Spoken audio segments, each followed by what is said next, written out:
I'm going to play Gershwin's Rhapsody in Blue for you. This is the viola excerpt for concert orchestra of BSYO for their auditions for this year in 2020. And I'm just going to go ahead and play the excerpt for you, and then I'll give you a few tips.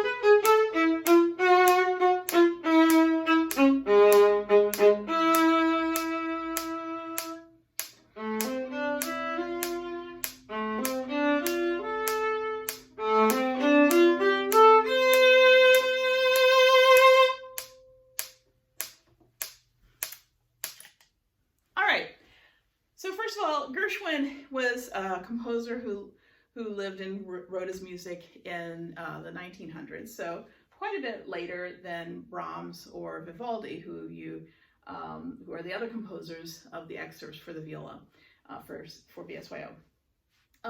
So as such, the fortissimo at the beginning here, you can play with a little bit more grit than you would a fortissimo in Vivaldi or Brahms. So you can have some grit in your sound for those accents. Let's see, let me just demonstrate that. So I'm starting, if you see, basically right at the balance point, and I'm going to the frog. You can hear that grit in the sound. And then lift, go right back to the frog. Okay, now transitioning from measure 21 to 22, you have triplets and then you have eighth notes. So I would practice actually putting your viola down and clapping that, and we'll clap it actually with the metronome. So it's going to be triplet, 1 and 2, and triplet, 1 and 2, and triplet, 1 and 2. So you don't want to be too slow on the triplets. You don't want to be too fast on the eighth notes. Okay, and I would recommend getting out your metronome and practicing that. If you can't do it at that speed, try it slower and then gradually work your way up. All right, so turn that back off. That's practice tip number 1. So lift, up, down. So up, down. Make sure you get that G sharp. It's marked G sharp in the key signature, so it sounds a little unexpected there, but that is correct. You should be playing G sharp right there with low 1. Okay? If you're having any trouble with the notes, I highly recommend playing the whole thing just slowly without any worrying about rhythm at all. Just get the notes under your fingers.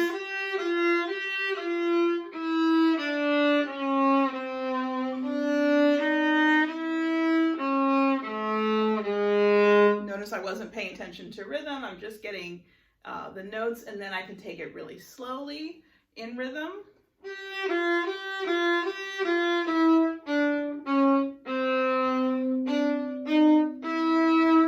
The other thing to watch out for are the ties.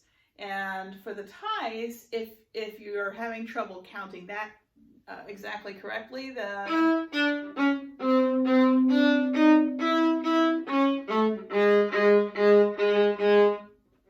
so try something like that where you're actually not holding them over, you're getting it in your head how it sounds if you were to articulate both notes.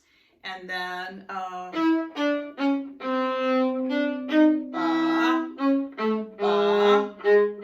so you can kind of feel that, and then but just make sure that if you do kind of do something like that, that you don't let that come across in your bow in the final version. So you don't want to be doing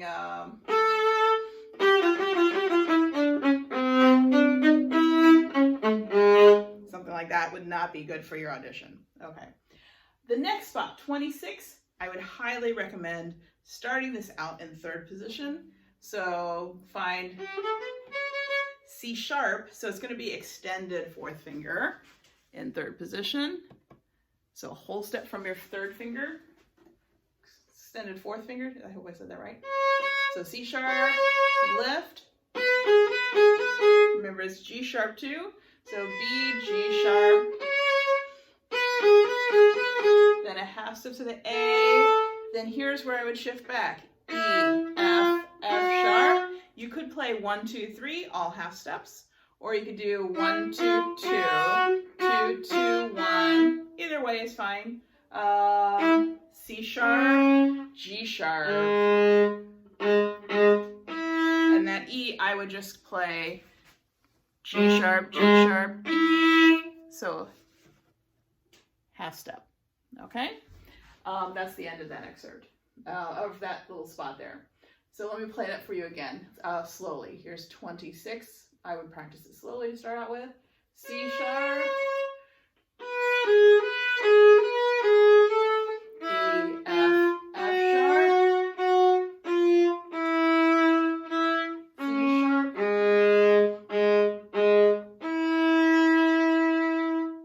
okay? 30. You don't want to circle back to the frog here because now the dynamic is piano. So you have this nice long bow here. You might do just a little retake just to get, give yourself some room. But that can be at the tip. That can get you back closer to the frog again, and because here you have an accent. This one definitely at the frog. And then a big crescendo for that note. It's a very powerful crescendo right there. But what you don't want to do is have a rearticulated bow change there. Try and make it really smooth. So I'm going to get into it a little bit. Here's a few notes before 30. 2, 3, 4, rest. Rest.